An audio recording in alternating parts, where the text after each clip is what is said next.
you knew somebody across town and you just assumed they always look like they're so successful and they're in this big old car and they got a boat and they're going to all these trips. What you don't see is their bottom line where they're in the hole every month trying to put on this air of being so successful. You don't see any of that.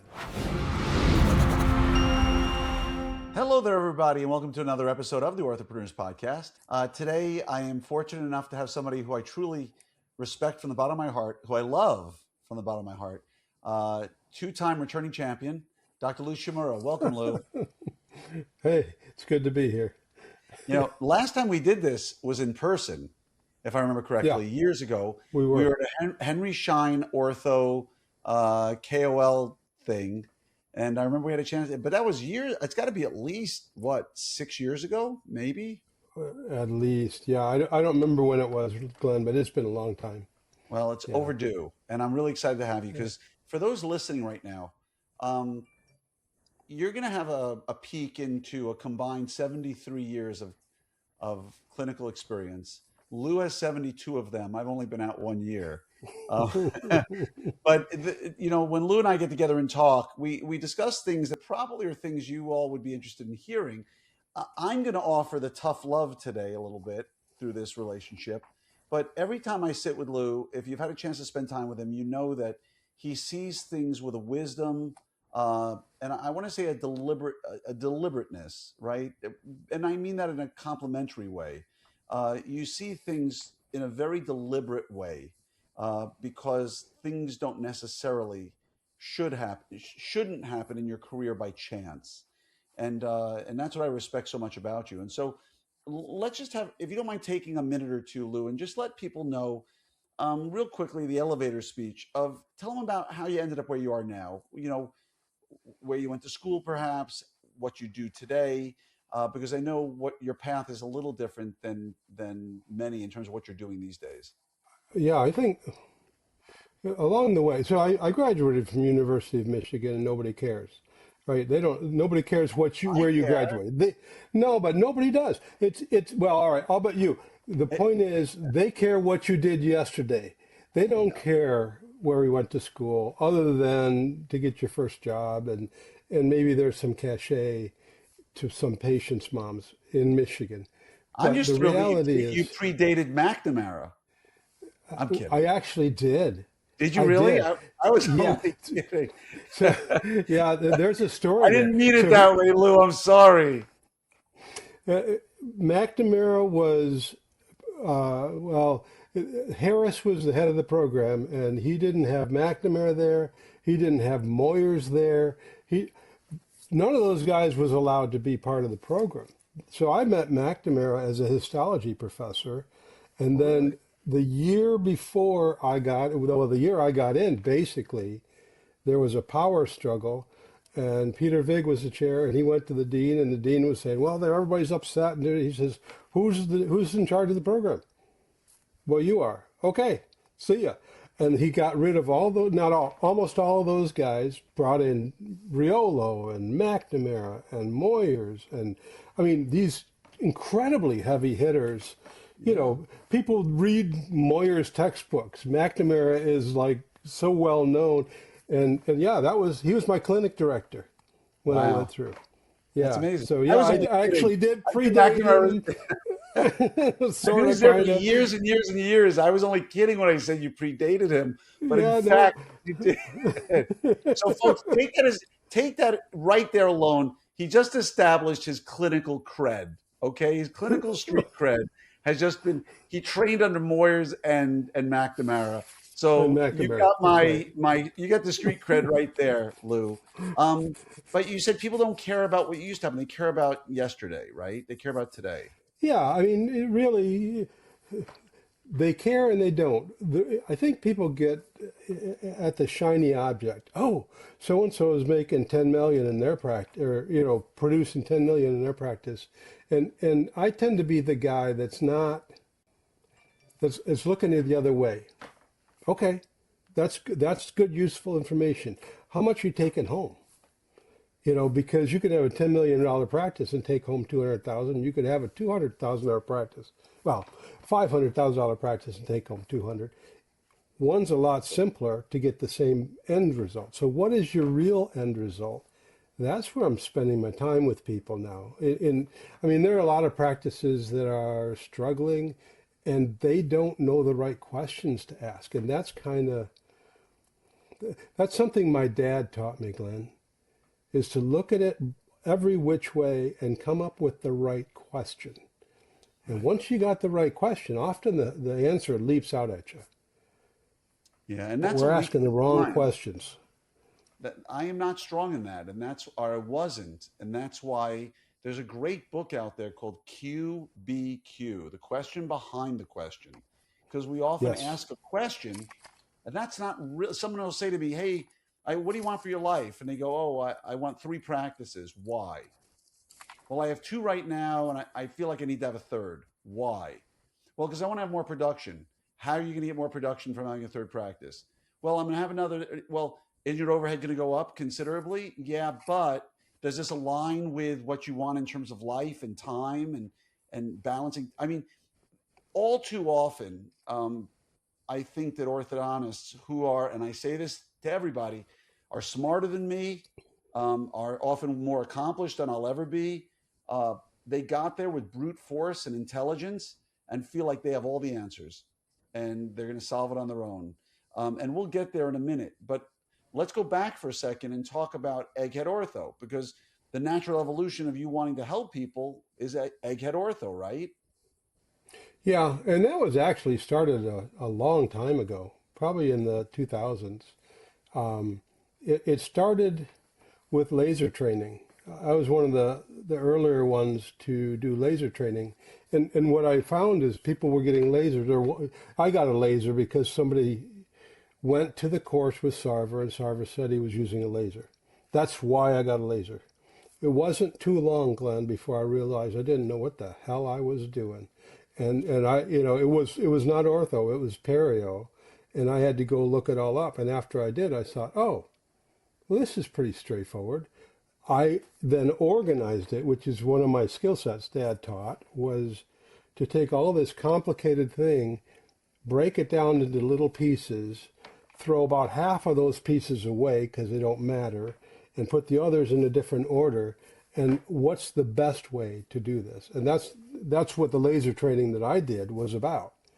It was how to do this efficiently and effectively and not get into trouble. Because at the time, that was a big, big deal for orthodonts. I mean, we especially guys like you and I. Well, you were maybe not ortho by then, but when I got out, I pretty much said I'm done with needles and blood and everything else. And so to take a laser out and lop off gums, that was wow, that was a long way from where the comfort zone was.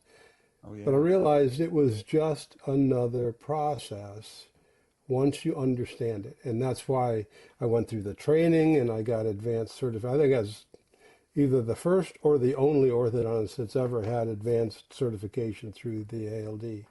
Wow.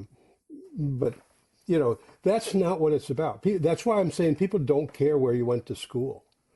That's a credential. Right. They care that I could teach them how to do lasers very efficiently and what not to do to make it efficient while they were doing great treatment. Yeah, and, So, and I see people all the time saying, "Oh, I'm board certified. My patients don't care." I gave, and they I think don't, I no. was very public in that I gave up my board certification when the American Board of Ortho, which I earned by bringing cases to St. Louis and defending my Yep. cases. And by the way, I even brought a Damon case with me to St. Louis, which was kind of fun to defend that one. I was I warned brought not a to, mounted model. you know. But they always say don't bring a Damon case, and I brought a Damon case Yep. with me because that's how I am. I wanted to mess around a little bit, but I gave up my board certification because I see, and I'll be honest with it. I see now the ABO as a money grab. I see the written test and not a clinical test means nothing to me. And I'm a principled guy. If everybody can get it by taking a test and a prep course, there's a prep course in Northbridge University that people take all the time.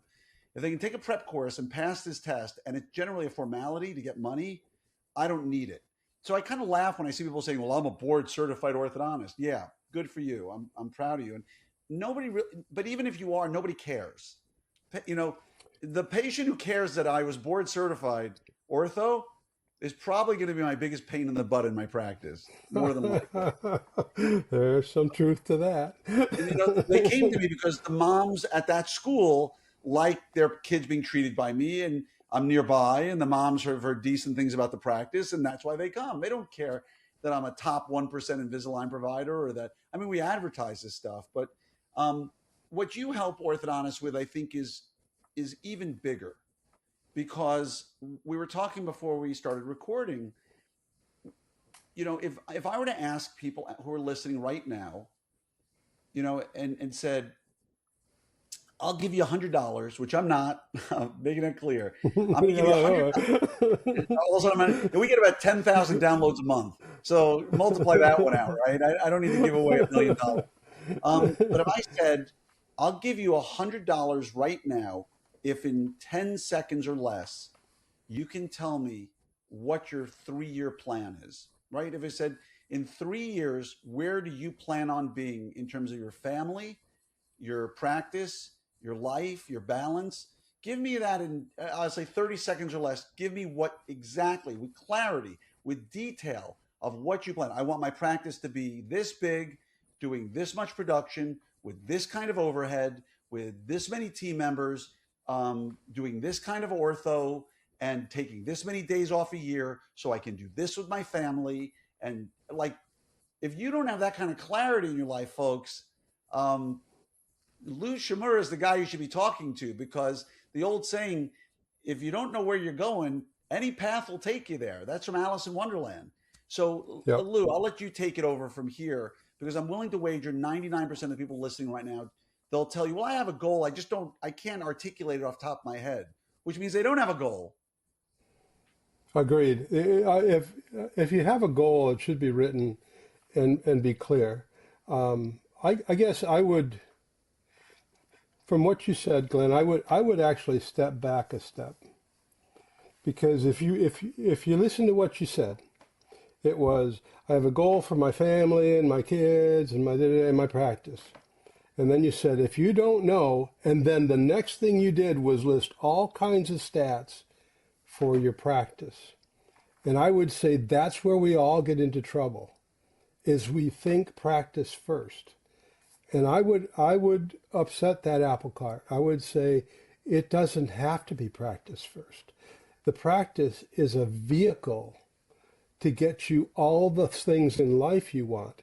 Now, trust me, I love ortho. I wouldn't still be doing what I'm doing if I didn't absolutely love. This is the best puzzle ever in the world, okay? Forget Sudoku.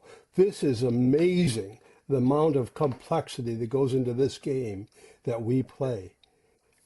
However, if you're thinking about what kind of practice you want without thinking about what kind of life do I want, you've got the cart before the horse.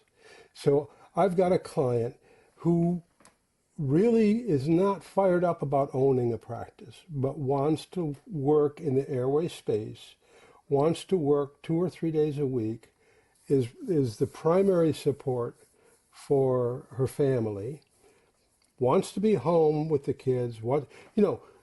With these kinds of criteria, I can say, all right, here are your options, right? You can find a practice that will hire you and allow you to do whatever you want. Hard to do. You can find a little space and start a little practice, and that means, how much do you need to make? Right. What's the bottom line? When you say take care of my family, what's that number look like? Right. And we get really granular on what it is you want, because it might be 2-3 days in 1,000 feet, square feet in your office, taking care of nothing but children, no adults. There's no aligners unless you're uprighting lower posteriors. That's a different practice model than if you say, look, I want to have a yacht and I want to have, And that, I'm not judging. Everybody wants what they want. That's fine. I personally, I want to be able to go wherever the hell I want to go, whenever the hell I want to go there, and not think about the money. That's what I really want. Okay. Yeah. But I also resolved by being in Marshall, Michigan, that was probably not a business plan that I could do, and I didn't always have it that clear. It was after I got out of the grind, the day to day, that I started to look at it differently and say, man, I didn't even remember what calm meant until I was about 6 months out. And I thought, I'm not stressed. I don't have a headache all the time. I'm not living on power drinks. I'm, wow, this is how it could be. And then I thought, if I had known this, if I had known what I know now, then I would have taken a whole different path on how Yeah. I do things. Okay? I agree. And what I'm trying to do is to translate that for other people to say, don't, get creative on your mistakes. Don't don't make the same ones I make. I'll tell you all about the stupid things I've done along the way. You don't have to make those mistakes. Let's have you make either known or new ones, and we'll come up with solutions to them. But let's start with, what do you want out of life, not what do you want out of your practice? Because you can build a Yeah. practice doing a whole bunch of different ways. It's no big deal. So Well, I like being taken out behind the woodshed and spanked a little bit. And so I appreciate you correcting me on that. And the truth of the matter is, I'm so crystal clear on what I want in my life and what that going to the practice is my natural evolution. Again, I think orthodontists are smart people. By the way, disclaimer, folks, today I'm going to say all the things that Lou can't agree to. Okay. So when I say them, Lou's just going to smile and giggle. But I just want to let you all know, when people who deal with orthodontists on a regular basis get together, Lou excluded. I'm not including Lou in this conversation. But when I sit with people who have products or services that they provide to orthodontists, we talk.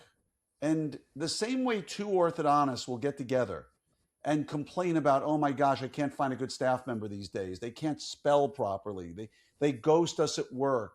All the things that only we understand about team members or patients.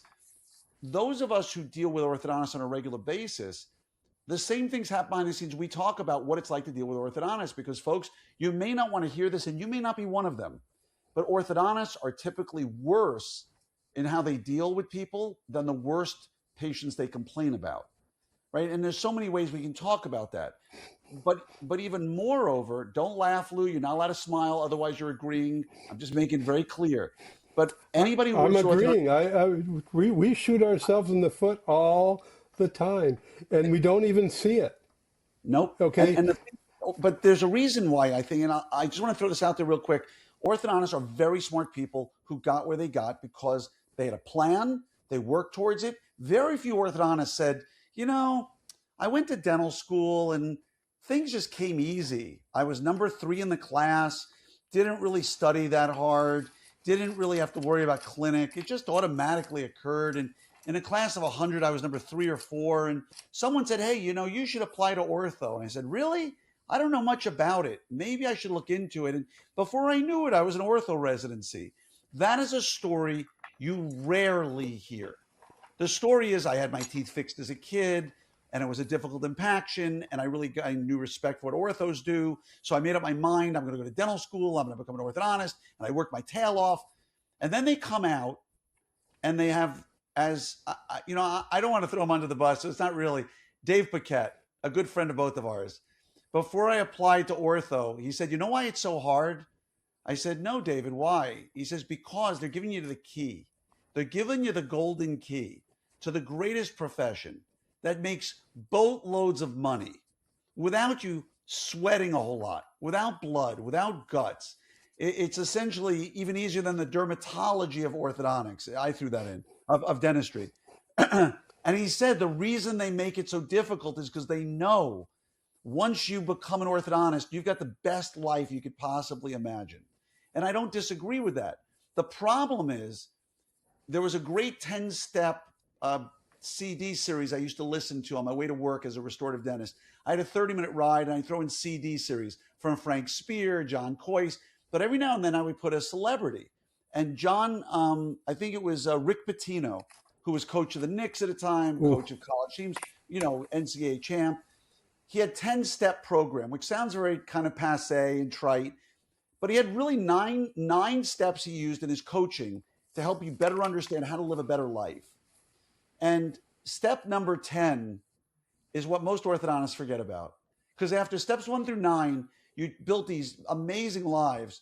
Step number 10 was don't stop improving on steps 1 through 9.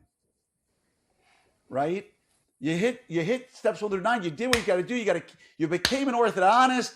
Awesome. Now I can turn it off. No, folks. Now you turn it on. Now you turn it on. That's right? When you really get serious. Right. That's because now you've got the message. Now you got the information, and the hard part comes with implementing it, with conveying all this work that you put in, conveying that and infusing it into your team in such a way that it is just part of their DNA, that's how we operate around here. And we are wired to do that hard work, Glenn. Our teams aren't. Nope. Okay, we have to inspire that. And you can try and force it, it's not going to work. You have to inspire them to do it. And if you do, you have a better chance of keeping them. Yeah. Because otherwise, it's just a job. What we do is so frickin' cool. I mean, and forget it's just, we're building smiles and building confidence. Of course we are. But that's just, we're scratching the outside of what is possible. I just got back from the Damon Forum. I'm watching Stu Frost's finishes. I'm thinking, these people are off the charts good at what they do. And I get to hang out with them and learn from them. Just being there was fun. Hanging out with those people was fun. And Stu, but we are blessed. I'm calling you Stu now, Lou. I'm calling you Stu. But Lou, I want to step in there for a moment, because one of the challenges, first of all, you said you can't force them. And I would contend that the overwhelming majority of orthodontists who don't have the team they want, and I'm included in this, at points in my career, they didn't get there because they forced it. They got there because they delegated it. They thought that they could delegate away culture. They could delegate away leadership, and they confuse micromanaging with cultural leadership. They think if I stand over my team on a regular basis, and this is what I want, and this is how we're going to do it, it's kind of like the old T-shirt, the captain has said that beatings will continue until morale improves, right? Like right. You can't delegate it, because your culture for your practice, and please expand on this, I think your culture has to be an extension of your personal culture, right? Your authenticity.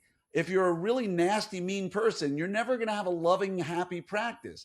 And contrary to that, if you're a loving, happy person, you need to teach your team that to understand it. And you need to hire with that, because you should not ever go over on your core value. Your core values are sacrosanct.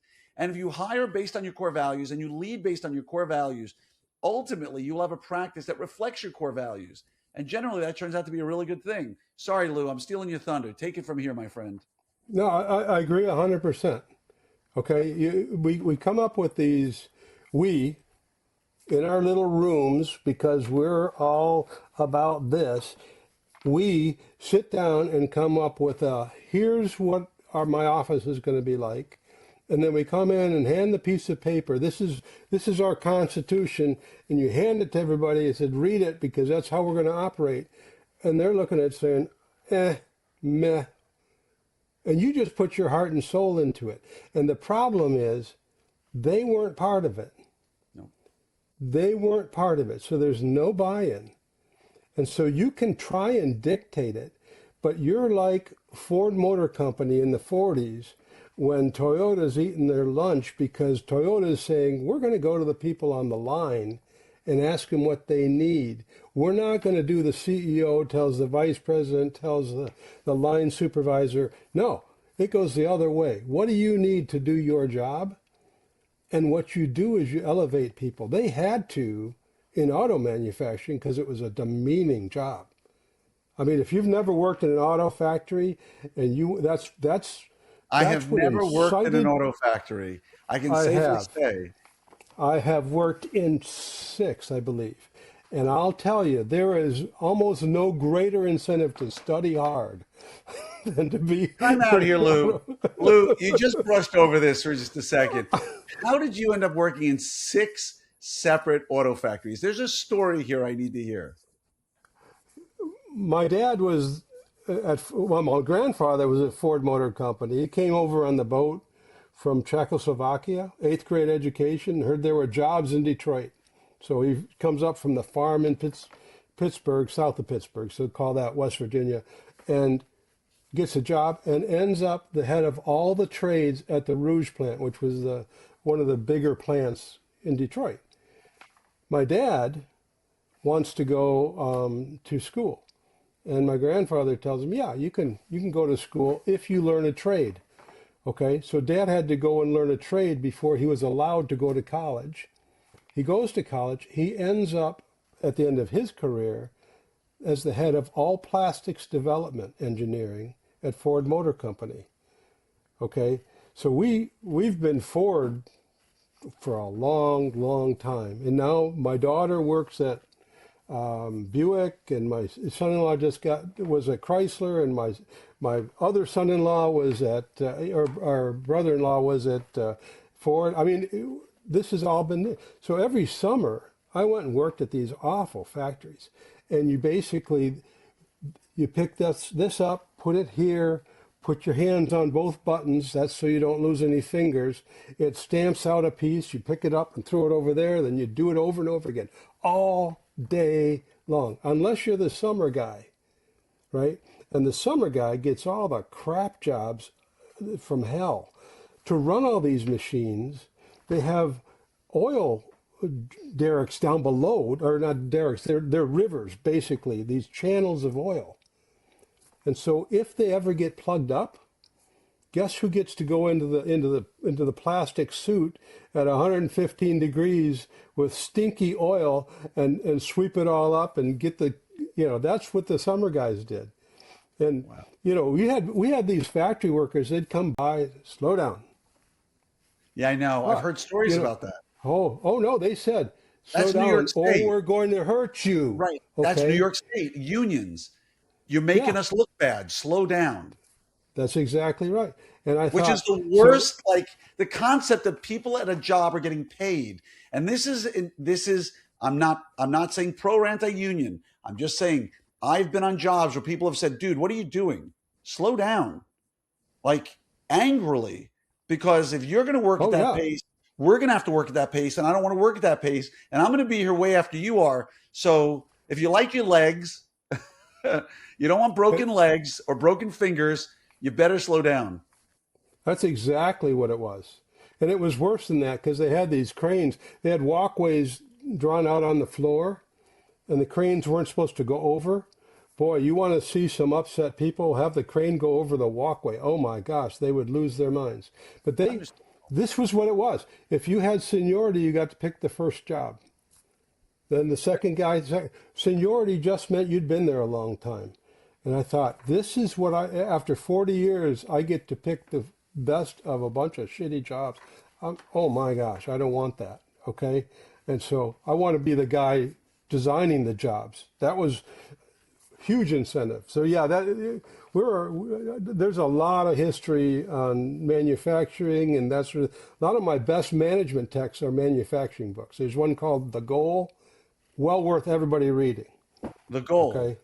The Goal by, you like him. He's a Jew. He's Elihu That Goldratt, just came I out believe. so wrong, Lou. I'm just telling you. That came out Didn't so need it to wrong. be.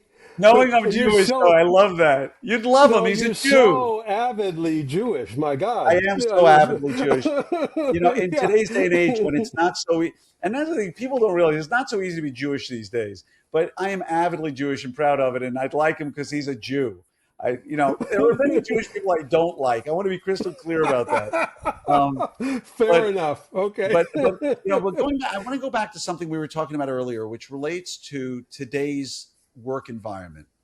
And I'd love your feedback. Again, I don't want this to be one of these, when I came out of dental school, we walked uphill in the snow barefoot to go turn on the compressor 4 miles away so the mice could run on it and power our high speeds. I don't want it to be that discussion.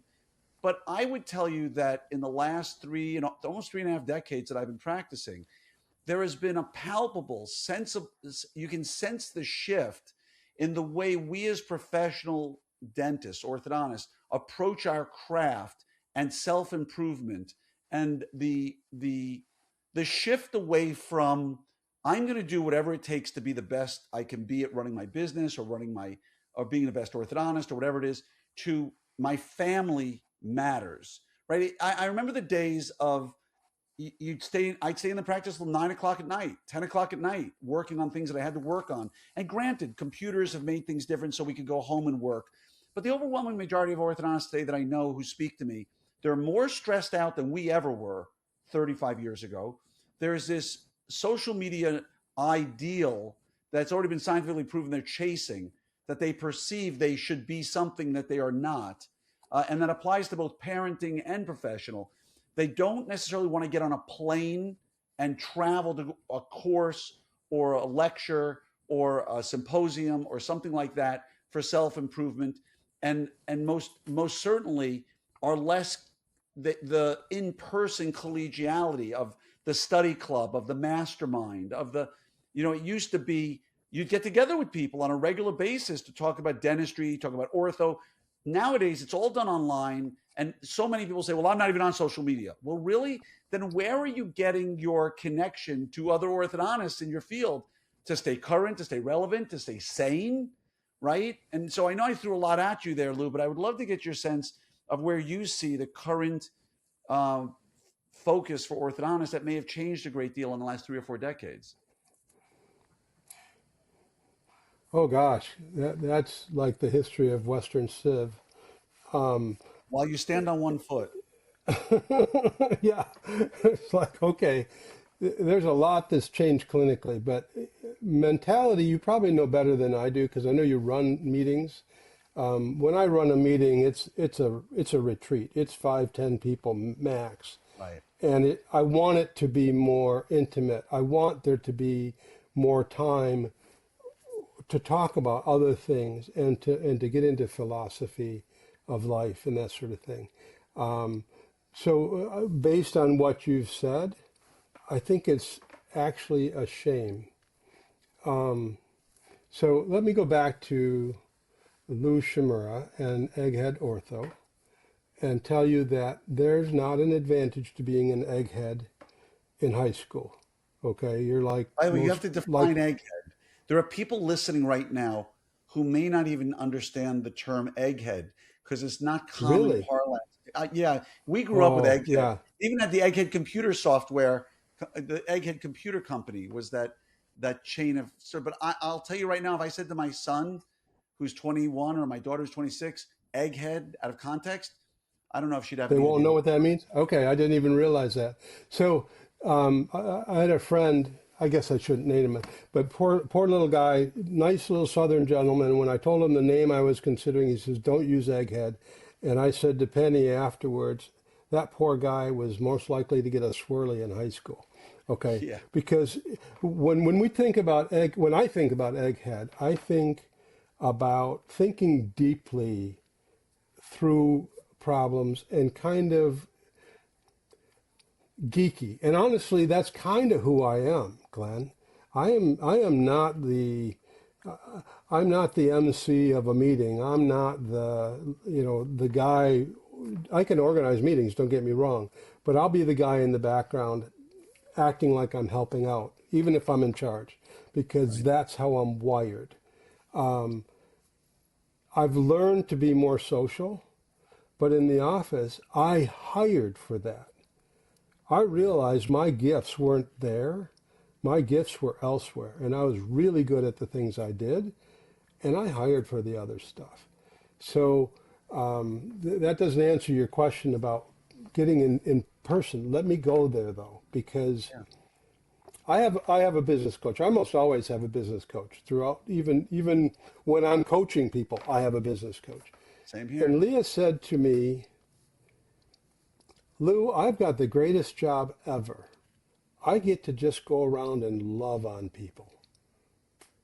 And I thought for that minute, and then I called her. I said, no, that's not going to work because I've got to hold people accountable to do what they're supposed to do in my office. And she said, you can do that lovingly. And isn't that more loving than not telling them, than letting them fail? And that just struck me. Ever since then, I'm looking for ways to love on people.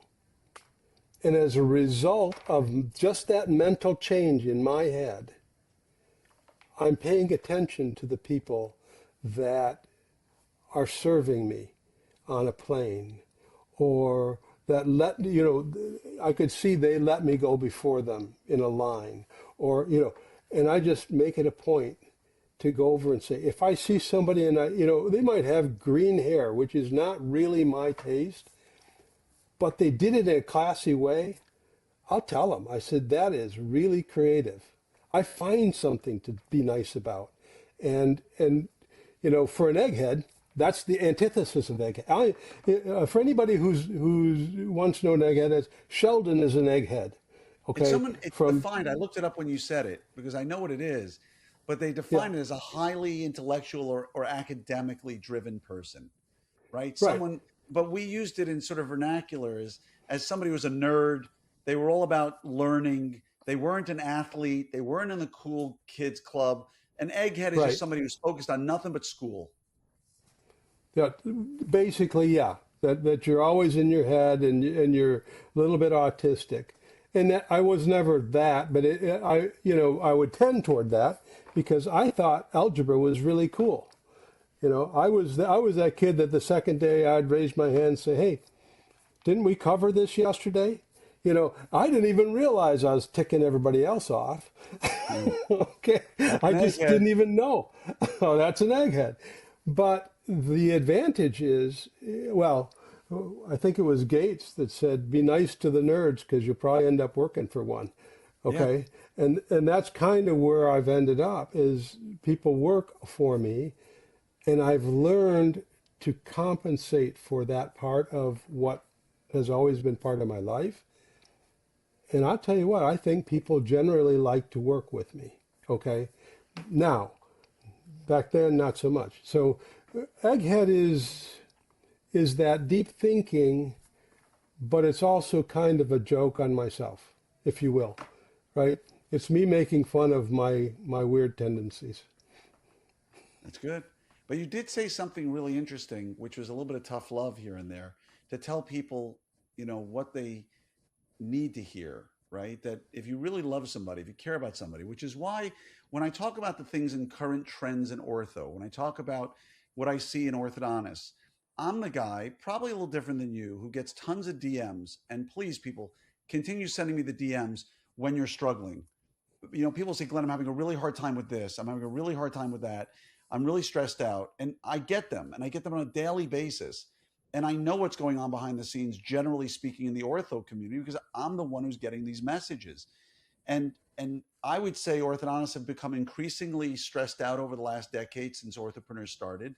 Um, and the question I continuously ask, which nobody has the answer to, and I say these things out of love, because Lou, if you and I were sat down at a coffee, a beer, whatever beverage it is, we would probably look at each other and say, God, we are so blessed to live the lives we live, because every morning we wake up happy, content, fulfilled, and asking, how could my life get any better than it is right now? And so many of our peers do not feel that way. And I want them to feel that way. You want them to feel that way. That's what we have in common. And so when I talk about things to my peers, because remember, you and I are not that far apart in age, but I've only been an orthodontist for 11 years, right? So my cohort are now 40 years old, 41, 42. I'll give a common friend of ours, you and me, a shout out, Shira Tor. You know, Shira went to the Backstreet Boys concert at the Sphere. We were talking about it. I ended up buying tickets and going because I remembered how much I liked them back in the day. So my cohort is not a bunch of people in their late 50s and 60s. My cohort is people 40, 41, 42, like Doug, my partner. And so I hope that all of you understand that when I call these things out, I'm trying to shine a mirror in a way that maybe you're not looking on a regular basis. And you need to make time for yourselves before anybody else. Self-preservation is key. You must take care of yourself. Get time for yourself. Get thinking time, as Cunningham would say, for yourself. Then make time for others. So when I say, hey, here's an extra hour of free time, oh, good, I'll go spend it with my kids. No, spend it on yourself. Read a good book. Get a coach. Get a mentor. Focus on self-preservation, because you cannot put on anybody else's oxygen mask until you put on your own first. And I know you feel the same way about this, Lou, and I feel that's the area of ortho right now that really worries me the most, because, you know, there's this great course by Kyle Fagla on living a lifestyle practice. You shouldn't have to have a course on how to run a lifestyle practice. God bless Kyle. He's doing a great job with it, but you shouldn't need that nowadays. No. You should. It's not intuitive to this generation of orthodontists who are between 35 and 45 typically, because they watch social media and they see everybody spending time with their kids all day long. And the studies are clear. They're spending 2.5 times the amount of time that our parents spent with us in terms of kids. And 76% of them feel they're not spending enough time already. So it's like, folks, you're spending enough time with your kids. It's okay to tell the kids, mom and dad are having a drink right now. Go outside and play. You don't want to go out and play? I don't care. But be anywhere but here. Because mom and I are going to sit down and we're going to have a great time just connecting with each other. And that's just not happening the way it used to, Lou. And I'm off my soapbox because I truly hope that the people who are listening get the fulfillment, relaxation, and lack of stress that many of us were able to have earlier in our careers. Sorry, Lou. No, that's fine. I agree with you, and I would go to the reason for, no, not however, I agree with you 100%. But I think we're jumping to that part of it maybe a little too early. Why? Why are we doing that? And so I'm going to go through a process my coach taught me, and it's called the STEAR process, STEAR. So, and by the way, Lou, you said, why are we going to that? Can you define what that is and then come back to STEAR? You said, why are we going to that? At the end. Let me go at the end. Okay. So there's a situation. Something happened. Or you have, whatever. I'm an orthodontist, right? I have an orthodontist and there's another orthodontist making more than I do. Or on social media, they look happier than I do, or whatever. And you say, oh, I'm going to go be like Glenn Krieger because he's happy. The problem is Glenn Krieger built his life over what made him happy, which isn't necessarily going to make you happy. Right. But once you go from that S, what the situation is, to the T, which is what you think it is, you're going down a pathway. So it doesn't matter what you think it is. Once you think of it as a certain way, then you have emotions to go with it. You take certain actions because you're feeling those emotions. You get certain results because of all of that. And it all stems from what you think about the situation. And I would say there are very many people in ortho now where there's a schism. They didn't go to what do I really want? They went to how am I going to get there without having a clear target. Yeah. So the S is there, but they think about it as I need to do And so then the T comes from outside, and they internalize some outside thing, and so they don't hire for their true purpose. They don't market for their true purpose. They don't boot out patients because they don't fit their true purpose, and so they treat everybody. And as a result, there's a tremendous amount of stress, a tremendous amount of energy that it takes to be something that you're not actually. We're back to your authenticity point. I think it all stems from between the S and the T. What do you think that you want? And is it really what you want? And that is drummed out of us all through school. If you think about it, nobody cared what you thought. Nope. All through school, it was do this, do this, do this, jump through this hoop, jump through that hoop. And pretty soon you became almost robotic. And maybe different days, like in ours, on Monday, it was straight wire day. You would treatment plan differently than on Tuesday when it was tweed day, right? Because you had to satisfy somebody else's criteria of success And just somebody to once get told through. me, somebody once said, you know why grades matter? Why do schools look at grades? Why does ortho residency look at grades? And, you know, when they said it to me, I'm not the most intuitive guy, but I was like, you know, you're 100% right. They said, it's not about knowledge. People letting you into ortho couldn't care less if you knew your anatomy, your physiology, whatever it was you took undergrad. If you get good grades, you're showing you can follow rules. Here are the rules. Follow these rules. Oh, you have a 4.0, you're number one in your class. You follow rules. Now, there are exceptions to that, of course. But, you know, what you're talking about, really, I think, number one, I do think schools beat it out of you. They train it out of you. But I do think the social media aspect of it today plays a huge role, because It I does. wouldn't want to Yeah. be raising children in today's social media, because all you see, I have friends, and I call them friends, and more acquaintances, who I stopped following on social media because all they post is their children. I don't even know what they like, because nothing they post is about them. Every single thing they post is about their child, because it's feeding into that social media vibe of look at me, look at my kid, look at my look. And now you watch enough people showing look at my kid, you start questioning, am I a good enough parent? Am I spending enough time with my kids? And I knew I spent enough time with my kids, but if I were in social media life today, my kids would be in every activity there was. I would be running around like crazy all day long, never focusing on self-development, never reading a book in quiet time, never having a coach. And who I am today would be radically different, because I'm telling you, I'd fall into that trap of social media and seeing, oh my God, they went out to dinner too. We should go out to dinner. They just went to Disney. We should go to Disney. And this comparison is the thief of joy, never lets you really understand what is it do you really want to be taking your kids around to 8 different activities every single day because you're afraid they're going to get on electronics? Is that really what you want?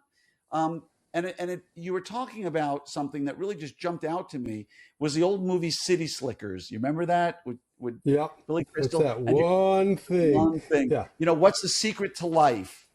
You know, he's asking the old cowboy, what's the secret to life? And he pauses, the late, great Jack Palance, and he holds up one finger. And he goes, your finger? He goes, no, one thing. He goes, well, what's that one thing? He goes, it's for you to figure out. And Right? once That's the you secret to life. do, see, that's the key.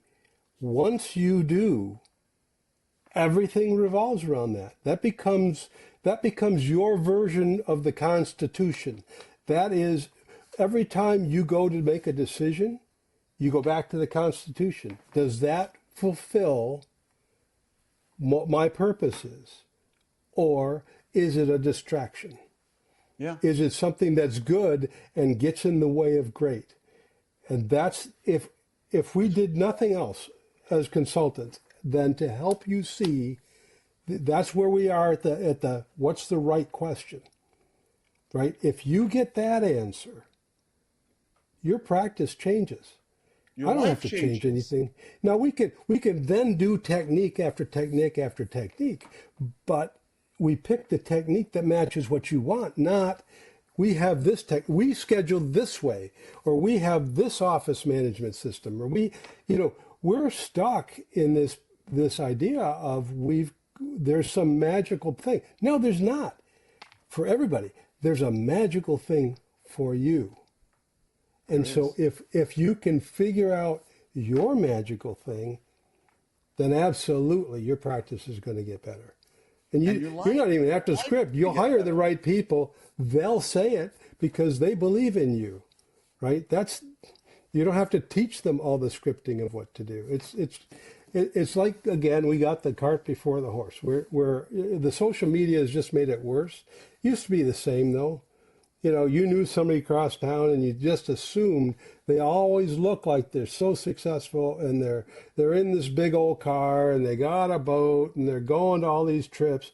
And then what you don't see is their bottom line where they're in the hole every month trying to put on this air of being so successful.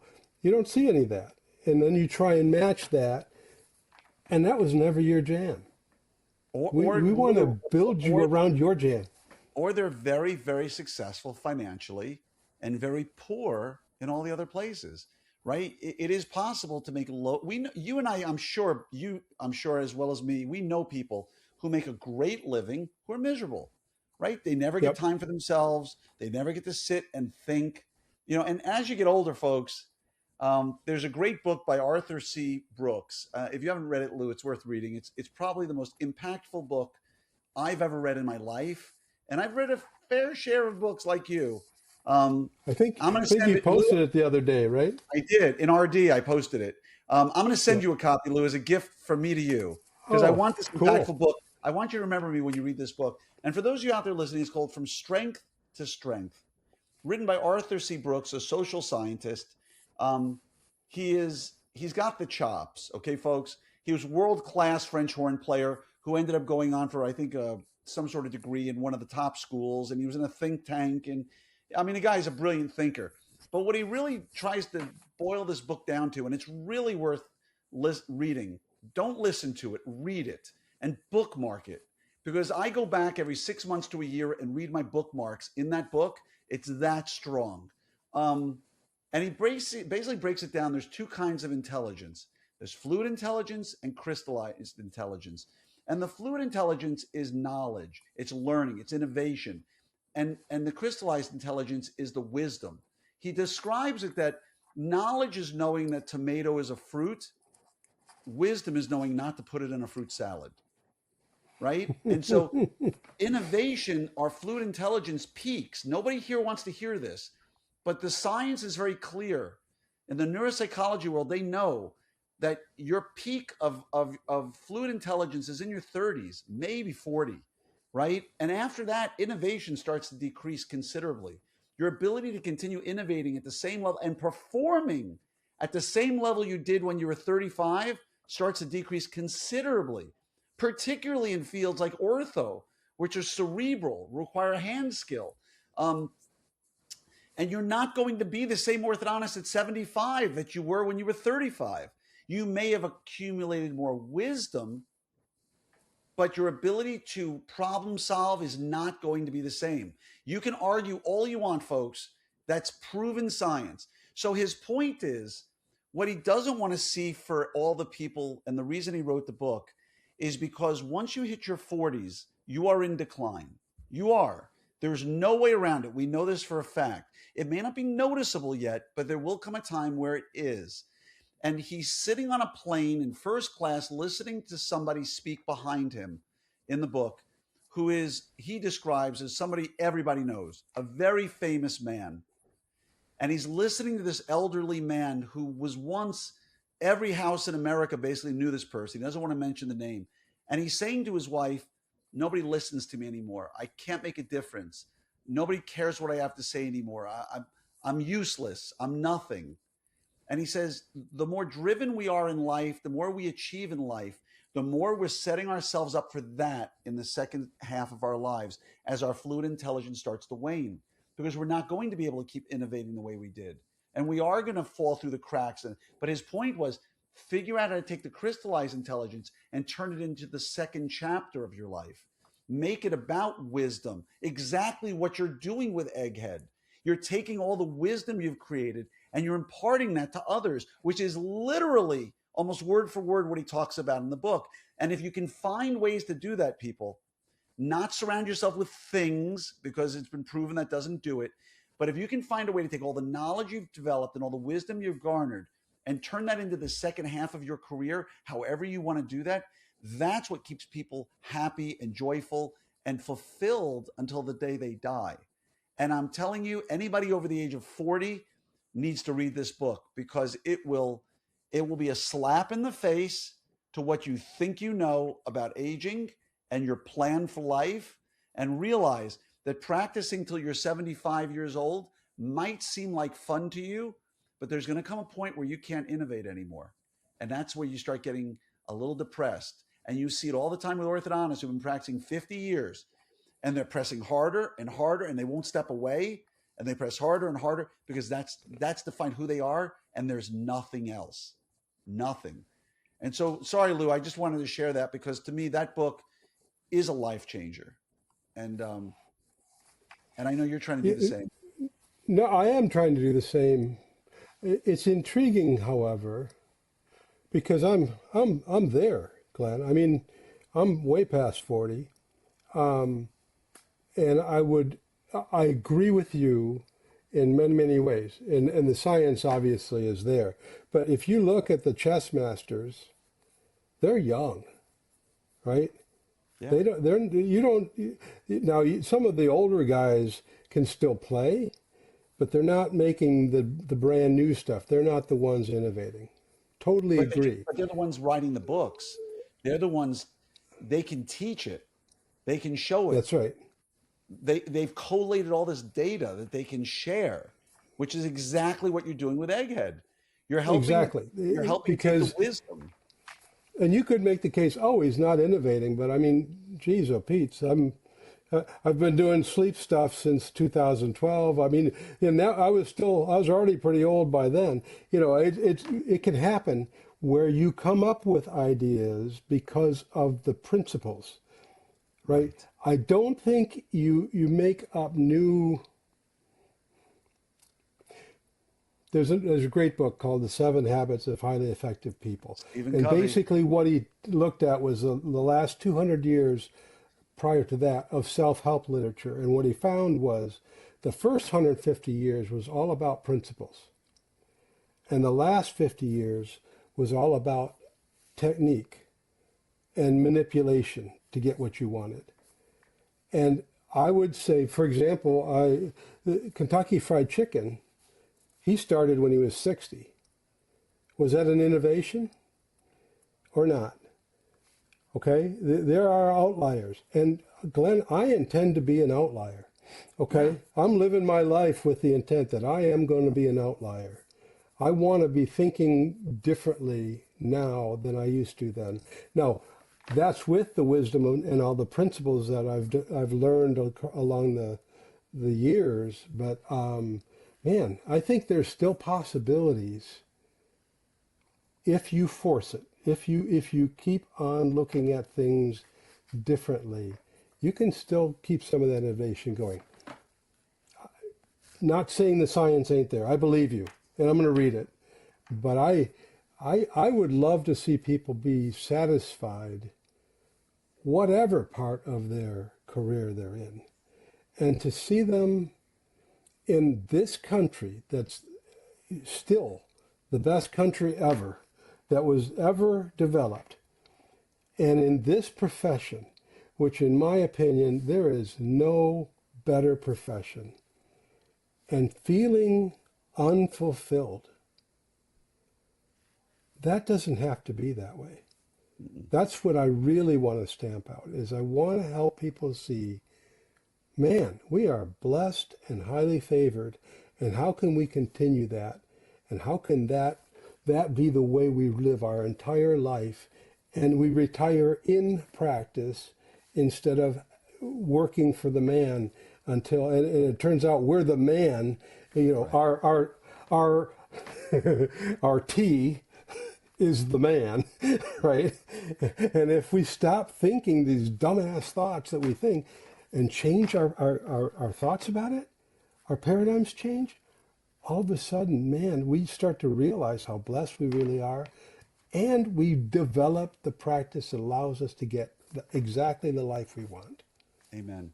I think we end it there, Lou, because I sincerely hope that people listen to your message because, again, a lot of people are going to be resistant. They're going to push back. I don't need this. I can get there on my own. People trust me when I tell you I have no financial interest in what Lou is doing. He's an amazing human being. I love this man. He will help you in so many ways beyond let's just make more money. Because here's the thing, that may not be what you want, right? You may think you want that, but he's going to help you through that path. And Lou, if people want to get a hold of you, what's the best way to reach you? All right, well, email Dr. Lou, DRLOU, at eggheadortho.com is a good one. Heck, they can go to the website, I suppose, and find all that. But that's probably the easiest way. Dr. Lou at eggheadortho.com. Eggheadortho.com. Yep. And they can go to eggheadortho.com to learn more about what you're doing. Yep. Well, yeah, the website isn't perfect. It doesn't reflect exactly all of the things we just talked about. I'd love to have it there. It's not there yet. But they can see some of the stuff we're doing. If they message you, then you'll just schedule some time to chat.